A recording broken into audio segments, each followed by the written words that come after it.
Shalom, shalom, dis 'n pragtige dag vandag, dis Saterdag, dis 'n Shabbat wat die lewende God vir ons kom gee het. En ek is dankbaar dat jy ingeskakel is vandag by hierdie uitsending. En vandag wil ek 'n paar dinge aan jou bekend maak, veral in terme van Vader se woord, want daar is soveel wat ek en jy nog moet leer. Is dit nie so nie? Daar is soveel wat ek en jy nog moet leer en daar's soveel dinge wat vir ons as mens nog verborge is met betrekking tot die woord van Jahwe ons Elohim. En ek is mans genoeg om te erken dat ek weet nog nie alles nie. Ek weet dit. Ek ken nog nie alles nie, ek weet nie alles nie en ons as mens sal seker nooit in daai posisie kom waar ons sal sê maar ek ken nou alles van die woord. Die woord is 'n onuitputlike bron van lewe. En ons gaan nooit die woord kan uitput in terme van sy krag, sy toepassing tot ons lewe, in terme van wat ons leer en hoe dit ons lewe transformeer. Ons sal dit nooit kan uitput nie, nooit nie. Al is ek in die bediening vir 60, vir 70 jaar en Vader spaar my en ek lees die woord, gaan ek elke keer iets nuuts lees en ek gaan iets leer daaruit.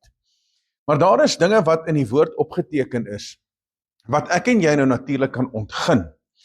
En Vader is 'n waarmaker van sy woord. Hy's 'n absolute waarmaker van sy woord, want hy sê in sy woord in die boek van Jeremia 33 vers 3, sê hy, roep my aan, en ek sal jou antwoord, en jou bekend maak, groot en ondeurgrondelike dinge, wat jy nie weet nie. So Vader is 'n waarmaker van sy woord. So wanneer ons nou natuurlik die aangesig van Jahwe soek, ons roep hom aan en ons stap so 'n bietjie in sy woord, gaan hy dinge aan ons bekend maak. En dis Vader se hartsbegeerte om groot en ondeurgrondelike dinge aan ons te kom openbaar wat ons nie weet nie. So 20 jaar terug het ek nou natuurlik gedink ek ken die woord. Maar daar is soveel wat vir ons geopenbaar is die afgelope paar jaar en ek glo en vertrou dat daar nog meer gaan wees in die volgende paar jaar wat Vader aan ons gaan openbaar, want ons lewe in 'n tydperk van openbaring. Die woord sê tog in die boek van Daniël hoofstuk 12, sê die woord dat in die laaste dae sal die kennis vermeerder. Dis nie net die tegnologie wat gaan vermeerder nie, dis eintlik ook die woord van die lewende God wat in mense se lewens gaan vermeerder, die openbarings daarvan gaan natuurlik vermeerder. Maar ek en jy moet gereed wees om dit te ontvang. Ons leer in die woord dat Vader Jahwe gebruik nou natuurlik mense om sy heerlikheid en sy grootheid te verkondig en te openbaar.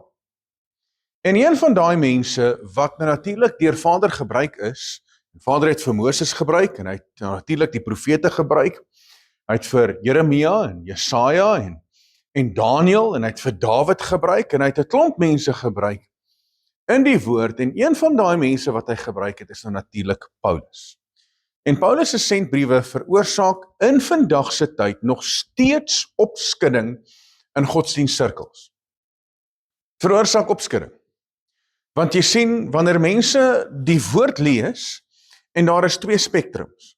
Daar's mense wat glo in die waarheid. Hulle glo dat Yeshua is God wat gemanifesteer het in die vlees. Hulle glo in die Shabbat. Hulle glo nou natuurlik dat jy met die feeste onderhou. Hulle glo in die wet en dat ons die bewys van ons geloof in Yeshua moet wees dat ons wandel in gehoorsaamheid in sy insettinge, sy verordeninge en sy wet. So daar's mense wat dit glo, maar hulle verwerp die sendbriewe van Paulus. Hulle verwerp dit.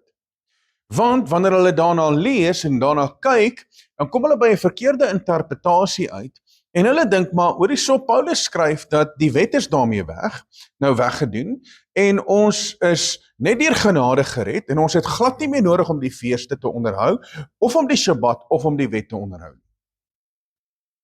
En dan lees mense dit en dan kry hulle 'n verkeerde interpretasie. So jy het daai spektrum. Dan haal mense die sendbriewe uit hulle Bybel uit, hulle verwyder dit, hulle lees nie eers daarna nie. En dan kom hulle nou natuurlik onder 'n dwaalleer. Dan kry jy nou natuurlik in 'n ander spektrum is daar mense wat glo dat die sendbriewe van Paulus leer ons dat jy het nie meer nodig om die wet te onderhou of die die feeste te onderhou nie, en dat daar alleenlik geloof is deur Yeshua, en ons word gered deur geloof, deur ons geloof in Yeshua, en ons het niks meer anders te nodig om te doen nie. Wat mense glo. Dis die tradisie wat oorgedra word in die gemeentes, en dit bring verwarring onder soveel mense. So dis die twee spektrums. En in vandag se tyd is daar, wanneer mense dit lees en daar's godsdienstsirkels, dan veroorsaak die sendbriewe van Paulus nou natuurlik groot opskudding. Want hierdie groep sê dit en daai groep sê dat. En wanneer ek kyk na die sendbriewe van Paulus, dan kom ek agter, maar hy het presies dieselfde gepraat as wat Yeshua gepraat het, om te sê, ek het nie gekom om die wette verbreek nie, ek het gekom om dit te vervul. En is presies wat Paulus kom sê het, en daarom sê Petrus, in die boek van 2 Petrus, hoofstuk 3 vers 15 tot 16, en ag die lankmoedigheid van onse meester as saligheid, soos ons geliefde broeder Paulus, ook met die wysheid wat aan hom gegee is, aan julle geskryf het, net soos in al die briewe, hy spreek daarin oor hierdie dinge, waarvan sommige swaar is om te verstaan. Want die ongeleerde en onvaste mense verdraai, net soos die ander skrifte tot hulle eie verderf. So hier sien ons dat selfs Petrus skryf, om te sê dat mense, wanneer hulle die sendbriewe van Paulus lees, in die eerste plek is dit moeilik om te verstaan. Weet jy hoekom? Want Paulus was opgelei gewees. Hy was 'n opgeleide teoloog. Hy het nou natuurlik, was hy 'n professoraat gewees in die Torah, in die profete en in die geskrifte. Hy het geleer onder die voete van Gamaliel, en hy was absoluut opgelei gewees in terme van die Ou Testament. En dis juis hoekom Yeshua hom gekies het om die verborgenhede aan ons te kom openbaar. Maar Petrus skryf en hy sê, maar hoorie, so die dinge is moeilik om te verstaan, want Paulus was opgelei gewees, en sy dialek en dit wat hy oorgedra het, was partykeer moeilik om te verstaan, en moeilik om te begryp, en dis wat Petrus dan verder sê, hy sê wat die ongeleerde mense, hierdie sendbriewe van Paulus, dit wat hy skryf, die ongeleerde en onvaste mense verdraai hierdie skrif. En is presies wat gebeur vandag, aan al twee die spektrums. En dis hoekom dit belangrik is om die woord reg te verstaan. En wanneer ons die woord lees, en wanneer ons die woord oordra, is dit belangrik om gelei te word deur die gees van die lewende God, want sy gees is die gees van die waarheid. So daarom kan ons nie met 'n verkeerde oog na die sendbriewe van Paulus kyk nie. Ons moet daarna kyk met die regte gesindheid, met die regte benadering. En ons moet daarna kyk sodat die verborgenhede van die lewende God aan ons bekend gemaak kan word. So, Paulus het natuurlik 'n bonatuurlike ontmoeting met Yeshua gehad. Weet dit, nee. Hy het 'n bonatuurlike ontmoeting met Yeshua gehad op pad na Damaskus.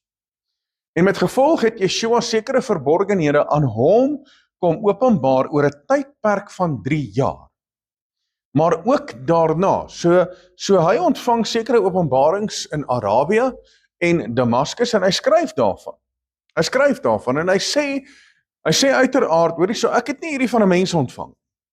Hy sê dit in Galasiërs 1 vers 11, sê hy, maar ek maak julle bekend, broeders, dat die evangelie wat deur my verkondig is, nie na die mens is nie, want ek het dit ook nie van 'n mens ontvang of geleer nie, maar deur 'n openbaring van Yeshua die Messias. Vers 15. Maar toe dit Elohim behaag het, wat my afgesonder het van die skoot van my moeder af, en deur sy genade geroep het om sy seun in my te openbaar, sodat ek hom onder die heidene sou verkondig, het ek dadelik nie vlees en bloed geraadpleeg nie, en ook nie na Jerusalem opgegaan, na die wat voor my apostels was nie, maar na Arabië vertrek, en weer teruggekom na Damaskus. Vervolgens 3 jaar daarna het ek na Jerusalem opgegaan, om met Paulus of met Petrus kennis te maak en 15 dae by hom gebly. So hier sê Paulus dat die oomblik toe hy tot bekering gekom het en hy ontvang die openbaring van Yeshua op die pad na Damaskus, het hy nie vlees en bloed geraadpleeg nie. Met ander woorde, hy het nie na mense toe gegaan en by mense geleer en by die ander apostels geleer in terme van die evangelie van Yeshua nie. Hy het persoonlik by Yeshua gehoor. In ander woorde, hy sê in sy woord, hy sê dat hy was vir 3 jaar lank was hy in Arabië en Damaskus, so hy was tussen Arabië en Damaskus gewees vir 'n tydperk van 3 jaar waar hy onderrig ontvang het, waar Yeshua aan hom sekere goed geopenbaar het. Hy het nou natuurlik verborgenhede aan hom geopenbaar. So hierdie verborgenhede skryf hy nou natuurlik in sy sendbriewe, maar wat is die verborgenhede wat Paulus van skryf, wat hy van Yeshua ontvang het, waarvan hy in sy sendbriewe skryf? Wat is hierdie verborgenhede en wat beteken hierdie verborgenhede vir my en jou? So ek wil vandag dit hanteer, want daar is 7 verborgenhede wat ek vandag aan jou wil oordra. En hierdie verborgenhede het nou natuurlik 'n baie groot betekenis en 'n baie belangrike rol in ons geestelike lewe. En daarom moet ons hierdie verborgenhede reg verstaan, en as jy die verborgenhede reg verstaan, wat uit sy woord uitkom, dan gaan jy nooit struikel nie. Dan luister gou baie mooi. Ek gaan vir jou 7 verborgenhede gee, en hierdie 7 verborgenhede speel 'n baie belangrike rol in jou geestelike lewe. En as jy enige van hierdie verborgenhede mis in jou lewe, dan gaan jy kort kom in jou geestelike wandel met die lewende God. So, verborgenheid nommer 1. So ek gaan vir jou 7 gee. Die verborgenheid van nommer 1 is Yeshua geopenbaar as God in die vlees. Dis 'n verborgenheid wat vir so lank toegemaak is, wat in die geheim was, wat Paulus nou natuurlik kom openbaar, want hy het dit van Yeshua ontvang, dat Yeshua is geopenbaar as God in die vlees. Kyk wat sê die woord in 1 Timoteus 3 vers 16, en onteenseglik, die verborgenheid van die godsaligheid is groot. Nou wat is hierdie verborgenheid? Hy sê, Elohim is geopenbaar in die vlees. Halleluja! So dis 'n verborgenheid wat Paulus nou natuurlik vir ons kom openbaar, om te sê, ouens, dis wie Yeshua is. Yeshua het dit self kom openbaar toe hy hier op aarde was, maar soveel mense het dit gemis. En hier kom hy en hy praat met Paulus en hy leer vir Paulus wat die verborgenhede is, wat Vader nou natuurlik vir ons kom openbaar in hierdie tydperk waarin ons lewe. En hy sê, 1 Timoteus 3 vers 16, en onteenseglik, die verborgenheid van die godsaligheid is groot. Met ander woorde, hierdie is 'n baie groot verborgenheid, wat ek en jy nie kan mis nie. En is hartseer om te sien, hoeveel mense mis hierdie verborgenheid. En hulle verwerp dit. Hulle verwerp wat die woord sê. En hier kom die verborgenheid. Elohim is geopenbaar in die vlees. Is geregverdig in die gees. Het verskyn aan engele, is verkondig onder die heidene, is geglo in die wêreld en is opgeneem in heerlikheid. So Paulus noem dit 'n verborgenheid, en dit is hartseer dat mense vandag hierdie verborgenheid nie raak sien nie, en dat dit nog steeds 'n geheim is vir mense, en dat hulle hierdie verborgenheid nie kan aanvaar of raak sien nie. En Yeshua self het natuurlik kom openbaar wie hy is, en selfs die evangelies skryf presies oor wie Yeshua is. So Paulus noem hierdie 'n verborgenheid, wat so baie mense mis, en is hartseer. Dis hartseer om te sien dat mense verstaan nie wat die woord sê nie, en verstaan nie hierdie verborgenheid, dat Yeshua is God gemanifesteer in die vlees. En daarom sê hy in die boek van Johannes, hoofstuk 1 vers 14, en die woord het vlees geword, en het onder ons gewoon, en ons het sy heerlikheid aanskou, 'n heerlikheid soos van die eniggebore, wat van die Vader kom, vol van genade en waarheid. Halleluja! So die woord verklaar presies wie Yeshua is. En Paulus skryf hier in 1 Timoteus 3 vers 16, sê hy dat Elohim is geopenbaar in die vlees, is geregverdig in die gees. So hoe is hy geregverdig in die gees? Ons lees dit natuurlik in Matteus 3 vers 16, en nadat Yeshua gedoop was, het hy dadelik uit die water uit opgeklim, en met eens gaan die hemele voor hom oop, en hy sien die gees van Elohim soos 'n duif neerdal op hom.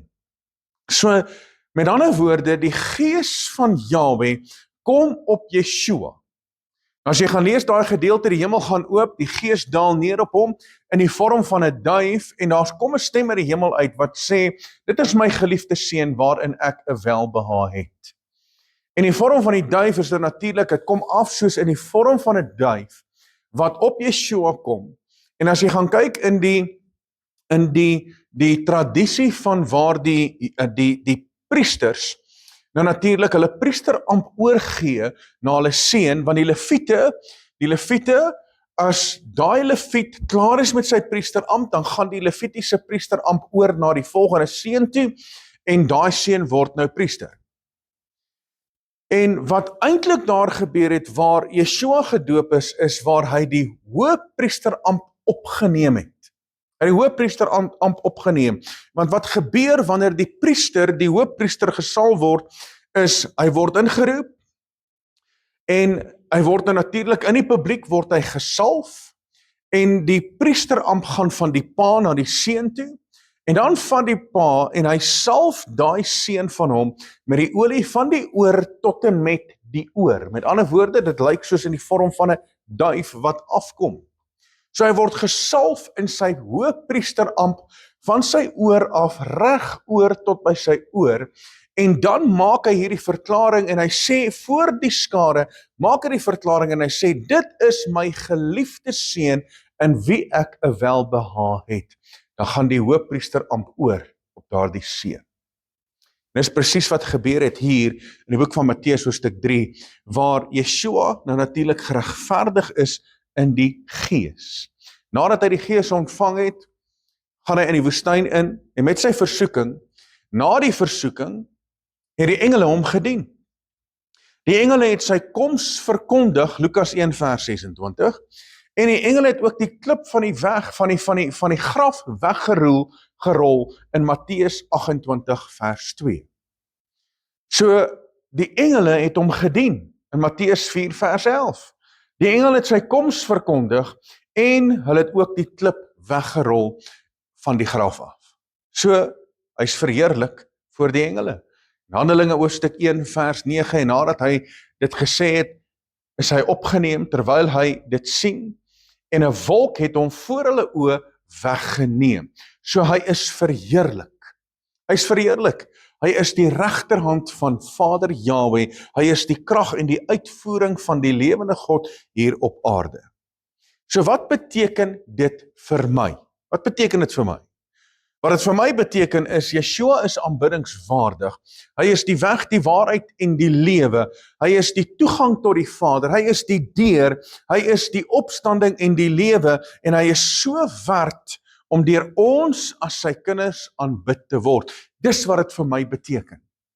So ek sal aanhou om Yeshua te loof en prys en te aanbid, want hy is, en dis die verborgenheid wat geopenbaar is, dat hy is God gemanifesteer in die vlees. Tweede verborgenheid is dan natuurlik die verborgenheid van die evangelie van Yeshua. Die verborgenheid van die evangelie van Yeshua. So Efesiërs 3 vers 3 tot 6 sê, dat hy aan my deur 'n openbaring bekend gemaak het, die verborgenheid, soos ek tevore kortliks geskryf het, waardeur julle, as julle dit lees, my insig in die verborgenheid van Messia kan staan. Die verborgenheid van Messia kan staan. So, daar's 'n verborgenheid in Yeshua, wat in ander tye aan die mensekinders nie bekend gemaak is, soos dit nou aan sy heilige apostels en profete geopenbaar is deur die Gees, naamlik dat die heidene mede-erfgename is en medelede van die liggaam en die mededeelgenote aan sy belofte in Messia deur die evangelie. Halleluja. So met ander woorde, die evangelie van Yeshua word geopenbaar. Dit is 'n verborgenheid wat aan ons kom openbaar word, dat ons is mede-erfgename. Ons is erfgename, medelede van Yeshua, ons verlosser en saligmaker. Nou kom Galasiërs 3 vers 28 en hy sê daar is nie meer Jood of Griek nie, daar is nie meer slaaf of vryman nie, daar is nie meer man en vrou nie, want julle is almal een in Messia Yeshua. En as julle aan Messia behoort, dan is julle die nageslag van Abraham en volgens die belofte erfgename.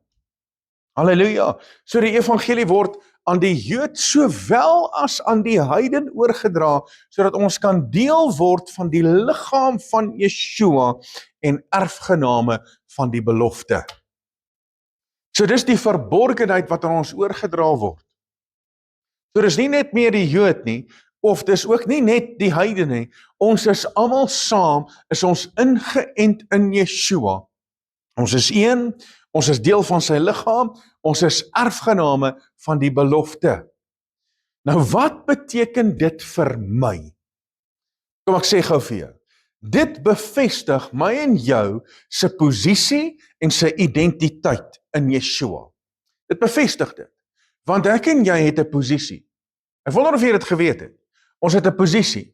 Ons het 'n identiteit in Yeshua. En daai identiteit beteken dat ons is erfgename en ons kan nou lewe in autoriteit, in heerskappy en in mandaat. So met ander woorde, ons het nie nodig om te lewe asof ons defeated is nie. Ons het nie nodig om te lewe asof die wêreld teen ons is en asof die hel in ons lewe los is nie. Ons kan lewe in autoriteit en in heerskappy, want ons is erfgename van die lewende God deur Yeshua. Halleluja. So my identiteit word bevestig en my posisie word bevestig deur Yeshua. Dis die evangelie van Yeshua. So dit gaan nie net oor die Jode nie, dit gaan ook nie net oor die heidene nie. Ons is almal een, ons is ingeënt in Yeshua en ons is almal deel van die belofte wat aan Abraham gegee is. So, dit bring my by die derde een en die derde een is die verborgenheid van Yeshua in ons. Die verborgenheid van Yeshua in ons. En mense, hierdie is 'n baie belangrike verborgenheid wat ek en jy moet snap. Die verborgenheid van Yeshua in ons. En hierdie verborgenheid is opgeteken in Kolossense hoofstuk 1 vers 26 tot 27. En ek lees dit vir julle in die ou vertaling. En jy kan dit gaan lees in die Engels ook. Dit gee dit vir my so mooi. En die ou vertaling sê dit nie vir my so mooi soos die nuwe vertaling. Ek lees dit vir julle in die nuwe vertaling. En ek gebruik nie baie die nuwe vertaling nie, maar ek het gedink, want die Engels gee dit vir my net so mooi, maar ek lees dit vir julle in Afrikaans, in die nuwe vertaling. Nou luister wat sê die woord. Kolossense 1 vers 26. Dit is die geheimenis, in ander woorde, dit is 'n verborgenheid. Dit is die geheimenis wat eeue en geslagte lank verborge was, maar wat nou geopenbaar is aan mense wat aan hom behoort. Elohim het besluit om aan hulle bekend te maak hoe seënryk en heerlikheid hierdie geheimenis, hierdie verborgenheid vir die nasies is. Nou stop gou daar. Ek gaan nou verder lees. Nou kyk wat sê hierdie gedeelte. Dit is so amazing. Hy sê hierdie is 'n amazing verborgenheid wat eers 'n geheim was wat hy nie geopenbaar het aan mense nie. Nou kom hy en hy maak dit bekend en kyk wat sê hy. Hy sê hy maak dit bekend hoe seënryk en hoe heerlik hierdie verborgenheid is. Wow, dis 'n spesiale verborgenheid wat Vader aan ons kom bekend maak. Nou gaan hy verder. Ek lees weer vir jou. Elohim het besluit om aan hulle bekend te maak hoe seënryk en heerlik hierdie geheimenis vir die nasies is. Die inhoud daarvan is, Messia is in julle. Halleluja! Hy is julle hoop op die heerlikheid. So hier is die verborgenheid, mense. Die verborgenheid is dat Messia, Yeshua, ons verlosser en saligmaker, is binne in ons. Hy's in ons. Wanneer ek en jy hom aanvaar het as ons verlosser en saligmaker, en sy gees is inwonend in ons, dan beteken dit dat Yeshua die Messias is inwonend in ons. Wow, is dit nie amazing nie? Dis 'n verborgenheid wat Vader aan ons kom openbaar. En weet jy wat is hartseer? Ons neem dit vanselfsprekend. Ons neem dit vanselfsprekend. Want jy sien, Yeshua het vir ons die opdrag gegee in Johannes hoofstuk 15 vers 4. Hy sê, bly in my, soos ek in julle. Net soos die loot geen vrug kan dra van homself, as dit nie in die wynstok bly nie, so julle ook nie as julle nie in my bly nie. So wat beteken hierdie gedeelte vir my? Wat beteken hierdie verborgenheid vir my as mens? Nou ons hou ons daarvan om hierdie gedeelte, hierdie teksvers te kwoteer. Ons hou ons daarvan. En hierdie teksvers is nou natuurlik 1 Johannes 4 vers 4. Ons kwoteer dit so maklik. Hy wat in my is groter as hy wat in die wêreld is. Ons love dit om dit te kwoteer. Maar hierdie teksvers speel nou natuurlik 2 baie belangrike rolle in my lewe. So, die woord sê, dat hy wat in my is groter as hy wat in die wêreld is, want die verborgenheid is aan ons geopenbaar, dat Messia Yeshua is in ons. Nou wat beteken dit? Dit speel 2 belangrike rolle in my lewe. Eerstens, vanweë Yeshua wat in my is, moet ek dan triomfeer as meer as oorwinnaar. Halleluja! Ek moet triomfeer as meer as oorwinnaar en lewe in autoriteit, in heerskappy en in oorwinning en met 'n mandaat. So ek kan nie sit en treur nie. Ek kan nie sit en huil nie. Ek kan nie rondloop asof die duiwel gewen het in my lewe en ek loop rond asof Yeshua nie eens bestaan nie. Inteendeel, ek moet my kop oplig, ek moet my skouers terugtrek, want vanweë Yeshua wat in my is, moet ek triomfeer as meer as 'n oorwinnaar. Halleluja! En dan die tweede belangrike rol wat dit in my lewe speel, is as Yeshua dan in my is, moet my optrede, my gesindheid, my woorde, my gedagtes, hom ten alle tye reflekteer en verheerlik. So hoe lyk dit as ek in hierdie wêreld uitbeweeg? Hoe lyk dit en hoe funksioneer ek wanneer ek met mense te maak het? Hoe funksioneer ek wanneer ek in die publiek is, wanneer ek onder my kollegas is, wanneer ek by die huis is en ek het my familie by my? Hoe funksioneer ek? Want as Yeshua in my is, dan moet my optrede, my gedagtes, my gesindheid moet vir die wêreld wys wie Yeshua in my is. So met ander woorde, ek kan nie nou sleg praat van mense nie. Ek kan nie mense nou sleg hanteer nie. Hoe funksioneer ek wanneer iets gebeur in my lewe? Of dinge loop skeef? Of ek verloor alles? Of ek kan aan die einde van die maand nie groceries koop of my kar betaal of die huis betaal nie? Hoe funksioneer ek? Want jy sien, hierdie 2 baie belangrike rolle wat dit in my lewe speel, is in die eerste plek dat ek moet lewe as 'n oorwinnaar. En in die tweede plek is ek moet nou natuurlik in alle aspekte moet ek Yeshua reflekteer. So hoe tree ek op? Raak ek kwaad wanneer dinge nie na my sin gaan nie? Of hoe funksioneer ek? Want ons kwoteer so maklik. Ek leef nie meer nie, maar hy leef in my. Ons kwoteer dit so maklik. As hy dan in jou leef, hoe tree jy op? Mense, hierdie verborgenheid is 'n baie belangrike ene. So ons moet oplet na hoe ons funksioneer as mens. En dit bring my by die 4de verborgenheid. En die 4de verborgenheid is die verborgenheid van die evangelie.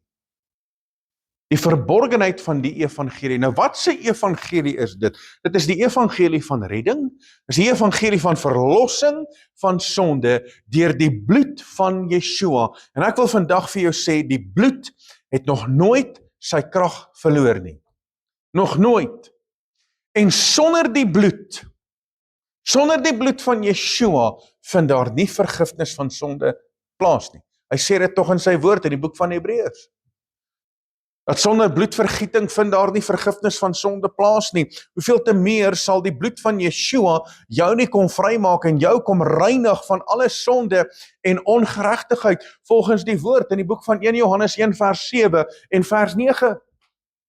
Mense, dit is belangrik dat ek en jy sal hou by die bloed van Yeshua, die bloedverlossingswerk, dat ons die evangelie van redding sal toepas tot ons lewe. Want is vanweer die evangelie wat jy tot bekering gekom het. Maar daai evangelie moet nog steeds werksaam wees in jou lewe.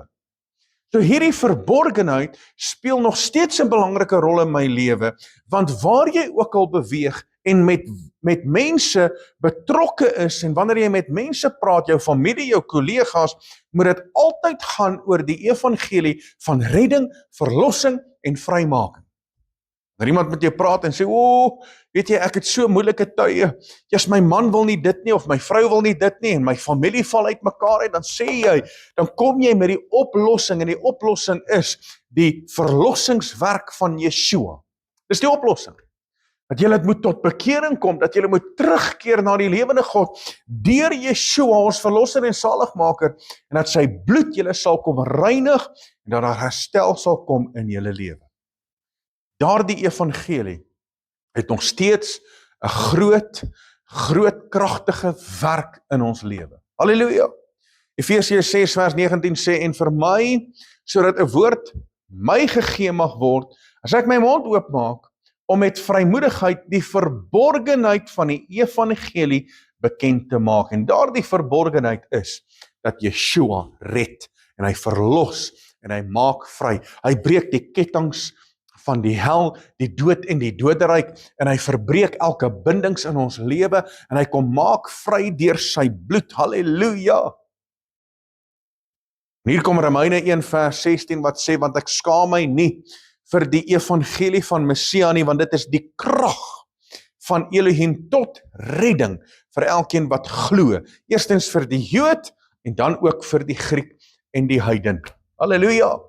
So mense, dis 'n krag wat in ons lewe moet manifesteer en ons moet nooit stil bly in terme van die evangelie van Yeshua, van redding, van verlossing en van vrymaking. Efesiërs 1 vers 7, in hom het ons die verlossing deur sy bloed, die vergifnis van die misdade na die rykdom van sy genade. Halleluja! So sy bloed kom vergewe ons nog steeds. Ons neem dit so vanselfspreeklik. Maar wat beteken dit vir my? Dit beteken dat sy genade red my. Ek ontvang die gawe van die ewige lewe. Daar is altyd vir my versoening en 'n voorspraak by die Vader. En hy sê dit tog in die boek van 1 Johannes hoofstuk 1, hy sê ons het 'n voorspraak by die Vader, en as ons gesondig het, dan kan ons gaan, en ons het 'n voorspraak by die Vader, maar hierdie is belangrik, dat ons moenie in die sonde bly nie. Ons moenie in die sonde bly nie, ons moenie deur die sonde oorheers word nie, maar ons moet seker maak dat die genade en die bloed van Yeshua maak ons vry. En ek en jy het toegang tot die allerheiligdom deur die bloed van Yeshua. Dis wat dit vir my beteken. So ek het altyd toegang, maak nie saak wat ek gedoen het nie, maak nie saak waartoe ek gaan nie, maak nie saak of ek droog gemaak het, en of ek reg lewe voor die lewende God nie, ek het altyd toegang deur die bloed van die lam. Of dit nou goed gaan met my en alles reg is in my lewe, gaan ek altyd na Vader toe en ek sê, Vader, ek kom na U toe, deur Yeshua ons verlosser en saligmaker, en ek dank U vir die bloed wat vir my toegang gee tot U allerheiligdom. Halleluja! So mense, dis belangrik dat ek en jy hierdie sal toepas in ons lewe, en dat die bloed van die lam altyd aan ons lewe aangewend word. Hierdie is die evangelie van verlossing, van redding en van vrymaking. Dit bring my by die 5de verborgenheid, en dis die verborgenheid van die liggaam van Messia. Die verborgenheid van die liggaam van Messia. So hierdie verborgenheid beteken dat Vader wil hê dat ons moet as 'n liggaam in eenheid funksioneer. Hy soek 'n liggaam, hy soek 'n eenheid, hy soek 'n samekoms, hy soek mense wat bymekaar kom, want dis nog steeds die manier wat Vader mense bereik, is deur ander mense. Hy sê dit tog in die boek van Hosea, hy sê dat ek kom na julle en ek bereik julle met mensebande, met koorde van liefde het ek julle na my toe getrek. So Vader gebruik nog steeds die samekoms, die mense, die liggaam van Yeshua, om hierdie wêreld te bereik. Efesiërs 5:30-32, want ons is lede van sy liggaam, van sy vlees en van sy bene. Daarom het die man sy vader en sy moeder verlaat en sy vrou aankleef en hulle twee sal een vlees word. Hierdie verborgenheid is groot. Wat 'n verborgenheid? Die verborgenheid van die liggaam van Messia. En nou sê hy, maar ek sê dit met die oog op Messia en die gemeente. Nou wat sê hy? Luister wat sê hy. Hy sê, daarom het die man sy vader en sy moeder verlaat en sy vrou aankleef en hulle twee word een vlees. Met ander woorde, hy bring hierdie teksvers in om te sê dat daar's 'n man wat sy moeder en sy vader verlaat, hy kom by sy vrou en hulle word een vlees. Dis wat hy sê. Hy sê, en daai teksvers gebruik hy met die oog op Messia en die gemeente. Hy gebruik dit te sê, ouens, net soos wat 'n man en 'n vrou bymekaar kom en een vlees word, so moet die gemeente in 'n eenheid staan en deel vorm van die liggaam van Yeshua. So wat beteken dit vir my? Wat beteken dit vir my? Dit beteken, Yeshua ag intimiteit belangrik. Hy ag dit belangrik. So hy ag daardie intimiteit wat ons met hom het, ag hy belangrik, as ook die eenheid in die gemeente met die samekomste wat ons het, ag hy belangrik. So mense, as jy by 'n samekoms kan uitkom, al is dit by die feeste, al bly jy ver en jy kan ten minste by die feeste uitkom, daar moet 'n eenheid wees, daar moet 'n samekoms wees. Hy sê dit tog in sy woord in die boek van Deuteronomium 16 vers 16 dat 3 maal 'n jaar moet almal voor die aangesig van Jahwe verskyn. So jy moet tyd maak om by mekaar te kom, jy moet tyd maak om 'n samekoms te hê, om by die woord van Jahwe uit te kom, by sy teenwoordigheid en onder mense saam kan kom, as 'n gemeente in eenheid. So hy ag dit belangrik. So ons as die gemeente moet hom lief hê, ons moet hom respekteer, ons moet hom eerbiedig en ons moet hom onderdanig wees, soos 'n vrou aan haar man. Want hier kom die doel. Hier kom die doel van hierdie gedeelte wat ek nou vir jou gee. Hier kom die doel. En die doel is uit die woord uit Efesiërs 5 vers 27, sodat hy, dis Yeshua, die gemeente voor hom kan stel, verheerlik, sonder vlek of rimpel of iets dergeliks, maar dat dit heilig en sonder gebrek sou wees. So die doel daarvan is sodat ek en jy kan deel vorm van die gemeente, ons voor Yeshua kan verskyn, verheerlik, sonder enige vlek, sonder enige rimpel, sonder enigiets dergeliks, maar dat dit heilig en sonder gebrek kan wees. En Vader kom gee vir ons hierdie gedeelte, want wanneer mense in afsondering lewe, en is reg, ons moet afgesonder wees, maar as jy afgesonder is, weg van 'n gemeente af, weg van 'n samekoms, weg van mense wat in eenheid funksioneer, en wat dieselfde gedagte, dieselfde hart het, om die lewende God te aanbid, dan kan jy baie maklik dit verloor. Dan kan jy baie maklik die hart van Vader mis. En dan kan jy baie maklik ook op 'n verkeerde plek opeindig. Want dit is belangrik dat ons getoets word. Dit is belangrik dat ons by mekaar sal kom en die aangesig van Jahwe sal soek, sodat Vader deur sy teenwoordigheid jou as mens kan bereik. Dis die verborgenheid wat aan ons kom openbaar. Die verborgenheid, mense, dat die liggaam van Yeshua is vir hom belangrik.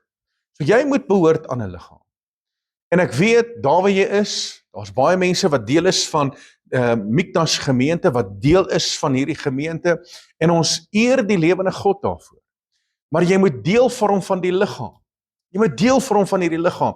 En my hartsbegeerte is om by almal uit te kom, maak nie saak waar jy is nie. Dis my hartsbegeerte. So skakel in, wees deel van ons, connect saam met ons, en stuur 'n boodskap, stuur vir my 'n WhatsApp, bel my of wat ook al, en ek wil graag connect met julle, en ek wil graag weet wie jy is en waar jy is, sodat ek vir jou kan bid, saam met jou kan bid, en jou kan ondersteun waar jy dit nodig het. Want ons moet as 'n liggaam saam staan, mense. Halleluja. En ek weet die liggaam van Yeshua is reg oor hierdie wêreld, maar jy moet aan sy liggaam behoort. Die 6de ene is die verborgenheid van die opstanding. Verborgenheid van die opstanding. Nou luister baie mooi wat sê die woord, en Paulus kom openbaar dit aan ons in die boek van 1 Korintiërs hoofstuk 15 vers 51 tot 52. Nou doen jouself 'n guns en gaan lees die hele hoofstuk 15. Ek hou daarvan om dinge in konteks te lees. Gaan lees die hele hoofstuk 15 van 1 Korintiërs. En jy sal sien waarvan Paulus praat, en hy sê in vers 51 en 52, hy sê, kyk, ek deel julle 'n verborgenheid mee. Met ander woorde, dis 'n geheimenis wat aan hom geopenbaar word, en hy sê, ons sal wel nie almal ontslaap nie, maar ons sal almal verander word in 'n oomblik, in 'n oogwink, by die laaste bassein, want die bassein sal weer klink, en die dode sal onverganklik opgewek word, en ons sal verander word. So waarvan praat Paulus hier? Hy hanteer hierso die opstanding. Nou hierdie is belangrik. Paulus hanteer die opstanding wat hy ontvang het, of die openbaring van die opstanding wat hy ontvang het van Yeshua, en nie die wegraping voor die verdrukking nie. Gaan lees die konteks. Gaan lees wat dit daar staan. Paulus hanteer die opstanding uit die dode, nie die wegraping voor die verdrukking nie. Nie die wegraping voor die verdrukking nie. Nou luister gou-gou. Die verborgenheid was die opstanding. Want daar was nie altyd in alle aspekte enigsins 'n duidelikheid gewees oor die opstanding, wanneer die opstanding gaan plaasvind, hoe die opstanding gaan werk. Daar was geen duidelikheid nie. Gaan lees jou woord. Gaan lees jou woord. Maar daar was wel duidelikheid van die begin af in terme van die koms van Messia. So die profete het daaroor geprofeteer. Daniël het daaroor geprofeteer. Die woord is vol daarvan oor die koms van Messia. Dit word verkondig al van die begin af, die dag van Jahwe. Die dag van Jahwe wat wraak is, die dag van oordeel. Dis die koms van Messia, en die boek van Joël praat daarvan. Die boek van Daniël praat daarvan. Die profete profeteer oor die dag van Jahwe. Die boek van Sagaria praat oor die koms van die Messias. So die koms van die Messias en die dag van Jahwe is een gebeurtenis, en dit word vir ons baie duidelik gemaak uit die woord uit. Dit was verkondig al van die begin af. Maar die opstanding, die openbaring wat Paulus ontvang het, dit was eers 'n geheimenis gewees. So hy praat oor die opstanding. So wat beteken dit vir my? Beteken dit vir my? Dit beteken dat ons nooit sonder hoop sal wees nie. Dat ons sal weet dat ons is erfgename van die belofte van die ewige lewe. In ander woorde, ek kan altyd die hoop vashou op die gawe van die ewige lewe. Want dis wat Yeshua vir ons kom doen, en daardie hoop is nou natuurlik my anker, volgens Hebreërs 6 vers 19, my anker wat veilig en vas is, wat ingaan tot in die allerheiligdom, en daai anker hou my vas, dat ek nie verlore sal gaan nie, maar dat ek altyd sal deurdruk om die gawe van die ewige lewe te beerwe. So hierdie hoop, en kyk wat sê die woord in terme van hoop. Hy sê in 1 Tessalonisense 4 vers 13, nou gaan lees 1 Tessalonisense hoofstuk 4 ook in konteks, want hy praat weer eens van die opstanding. Hy praat van die opstanding. Paulus hanteer weer eens in 1 Tessalonisense hoofstuk 4 hanteer hy die opstanding. Nie die wegraping voor die verdrukking nie, hy hanteer die opstanding. En hy sê in vers 13, maar broeders, ek wil nie hê dat julle onkundig moet wees met betrekking tot die ontslapenis nie. In ander woorde, die wat gesterwe het, die wat nie meer hier is nie. Nou sê Paulus, hy sê, ek wil nie hê julle moet onkundig wees nie. Hier is 'n openbaring, hier is 'n verborgenheid wat ek aan julle wil oordra. Hy sê, Ek wil nie julle moet onkundig wees met betrekking tot die ontslapenis nie, sodat julle nie treur soos die ander wat geen hoop het nie. So dit beteken dat al het ek 'n familielid verloor, al het ek iemand verloor, en daai persoon het in Yeshua gesterwe, dan weet ek dat daai persoon gaan ek weer sien. Dit gee vir my die hoop. So daarom moet ek en jy lewe vir Yeshua om seker te maak dat wanneer ek my kop neerlê, of ek nou sterwe en of ek nou in hierdie lewe oorbly, wanneer die laaste bassein gaan weer klink, gaan ons verander word en ons gaan die lewende God ontmoet, ons gaan Yeshua ontmoet in die lig. So dit gee vir my hoop op die ewige lewe, dit gee vir my hoop, die opstanding uit die dode gee vir my daardie hoop en ek hou aan. Ek het al so baie keer by begrafnisse, dan praat ek met die families, dan weet ek, okay, hierdie persoon was 'n gemeentelid, of ek ken die persoon, en hierdie persoon het 'n absolute lewe gehad, wat Vader verheerlik was. Dan sê ek vir die gehoor, dan sê ek vir die familie en die gehoor, as jy nou natuurlik die gawe van die ewige lewe wil hê, en as jy nou natuurlik hierdie persoon weer wil sien, dan moet jy seker maak, jy word gered deur die bloed van die lam, sodat jy die hoop kan hê op die ewige lewe, sodat jy jou geliefde weer kan sien. Want die woord leer ons dit. Daar gaan 'n dag kom, wanneer die dooies gaan opstaan, en ons gaan mekaar weer sien. Nou hier's die hoop wat ons moet vashou. Romeine 15 vers 13. En mag die Elohim van die hoop julle vervul met alle blydskap en vrede deur die geloof, dat julle oorvloedig kan wees in die hoop deur die krag van Heilige Gees. Sodat ek en jy oorvloedig kan wees in die hoop deur die krag van Heilige Gees. Is dit nie pragtig nie? Dis daarom maar pragtig, dit wat Vader vir ons kom gee, dat ek en jy altyd sal vashou aan die hoop, en dis die verborgenheid van die opstanding, en daardie hoop van die opstanding uit die dode, gee vir my die krag, gee vir my die vermoë om aan te hou, al het ek storms, al het ek omstandighede, al word ek gedreig, al staar ek die dood in die gesig, weet jy wat, ek is nie bekommerd nie, want ek weet dat ek die opstanding van die lewe sal ervaar. Halleluja, halleluja, is dit nie amazing nie? En dit bring my nou by die laaste verborgenheid, en die laaste verborgenheid is die verborgenheid van die ongeregtigheid. Die verborgenheid van die ongeregtigheid, of die verborgenheid van die anti-kris. Die verborgenheid van die ongeregtigheid, en daarom sê die woord in 2 Tessalonisense 2 vers 7, hy sê, want die verborgenheid van die ongeregtigheid is al aan die werk. In ander woorde, die sisteem waarin ons lewe, dit wat ons vandag ervaar en beleef, dit is al reeds aan die werk om die verborgenheid van die goddelose, die ongeregtigheid te kom openbaar.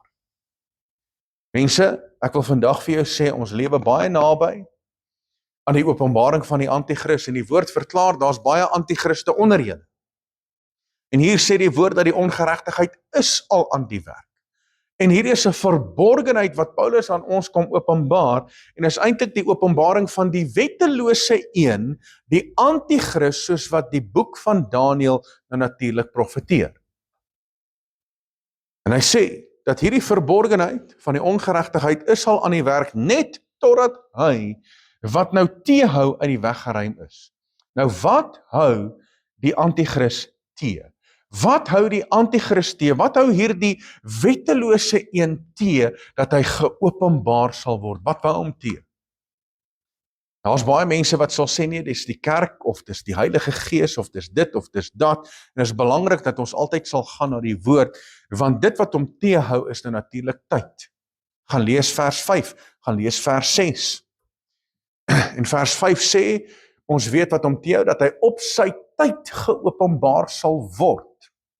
So met ander woorde, tyd hou hom tee, want die woord sê in die boek van Prediker hoofstuk 2, hy sê, dat daar is 'n tyd vir alles. Daar's 'n tyd om te lewe, daar's 'n tyd om te sterwe. So daar is 'n tyd, daar's 'n bepaalde tyd vir alles, en net so was daar 'n bepaalde tyd gewees vir die koms van Messias, sy eerste koms, wat hy hier op aarde gebore is, daar's 'n bepaalde tyd vir alles, en so is daar ook 'n bepaalde tyd vir die openbaring van die anti-kris. Dan sê die woord in die boek van Daniël, hy sê dat Vader stel mense aan, konings aan, en hy stel konings af. So dis die lewende God, wat nou natuurlik sy tyd daarin stel, en wat nou natuurlik in beheer is van alles, want geen mens, of geen kerk, of geen gemeente, kan die anti-kris teëhou nie. Geen kerk, of geen gemeente nie. Want as jy kyk na dit wat in hierdie wêreld aangaan, en jy sien dat daar is, in Suid-Afrika alleen is daar meer as 33.000 kerke, en Suid-Afrika val uit mekaar uit. Dan dink ek, okay, maar waar is die krag van die kerk, om dan die anti-kris te hou? So, dis tyd wat hom teëhou, en dis die hand van Jahwe wat hom teëhou, want Vader stel aan, en hy stel af. Net die lewende God alleen. Maar dis die openbaring van die wettelose een, die anti-kris, soos wat geopenbaar is, en geprofeteer is in die boek van Daniël. Nou kom die woord in Openbaring hoofstuk 17, vers 5 en 7, en hy praat van die verborgenheid van die groot hoer Babylon. Van die groot Babylon. So met ander woorde, daar is 'n sisteem, dis die dier, dis die draak, dis die valse profeet, dis die hoer wat op die draak is.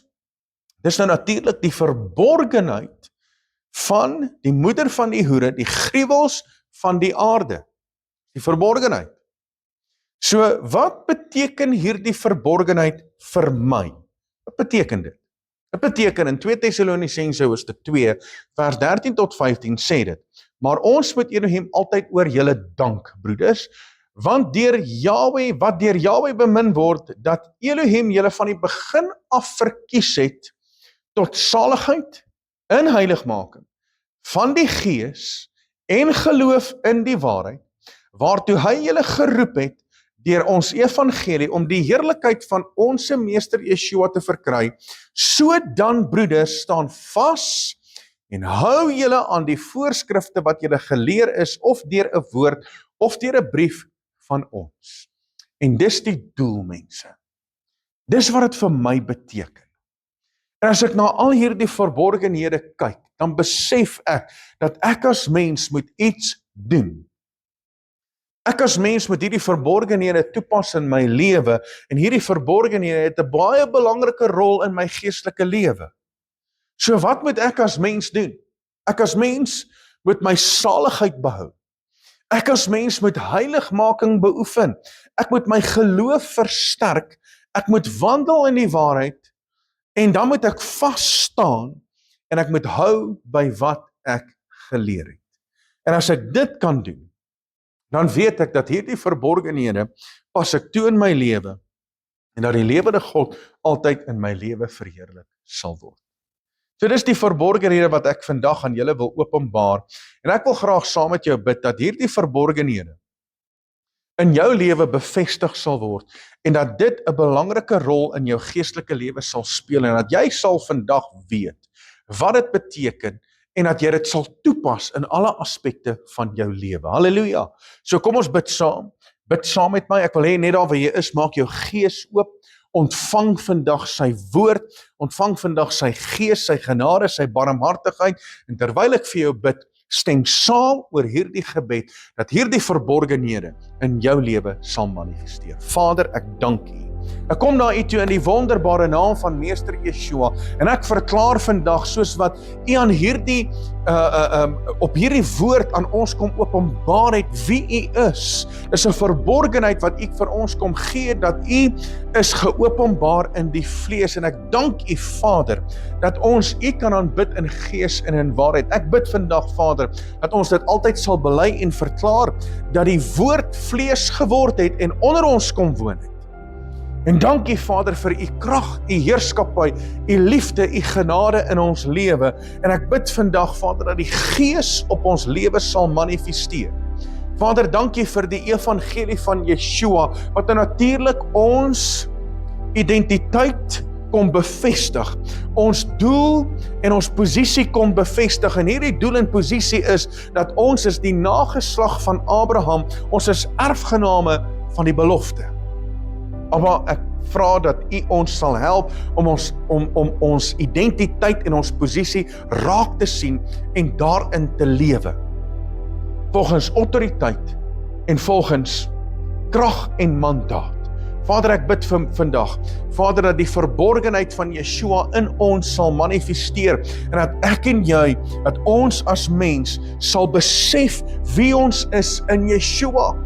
Dat ons sal besef dat Yeshua is in ons, en dat ons lewe in gesag, in autoriteit en heerskappy, dat ons altyd sal besef dat ons is meer as oorwinnaars in Yeshua se heilige naam, maar dat ons ook sal besef dat ons optrede, ons gesindheid, ons woorde en gedagtes moet U altyd reflekteer en verheerlik. Vader, ek bid vir vandag dat die verborgenheid van die evangelie in ons lewe sal manifesteer, soos wat U woord kom verklaar in Romeine 1 vers 16, dat ek my nie skaam vir die evangelie van Yeshua nie, want dit is die krag van Elohim tot redding. En Vader, mag ek 'n bruikbare instrument wees om ander mense tot bekering te lei vanweë die evangelie van redding, verlossing en vrymaking deur die bloed van Yeshua. Maak my 'n instrument, Vader, sodat wanneer ek praat, dat hierdie evangelie van genade mense sal red. Hierdie evangelie van vrymaking en verlossing harte sal tref. En dat U mense se lewens sal verander. Vader, dankie dat ek aan 'n liggaam kan behoort. En ek bid vandag, Vader, dat ek net sal besef dat U ag intimiteit in die liggaam van Yeshua belangrik. U ag die samekoms belangrik. Daarom sê in U woord, Vader, dat ons moet by mekaar kom. By die bepaalde tye wat die lewende God vir ons kom instel. En ek dank U, Vader, dat ons altyd U aangesig sal soek om deel te wees van 'n samekoms en die liggaam van Yeshua. Vader, ek bid vandag dat ons sal lewe om die opstanding van die lewe te verkry.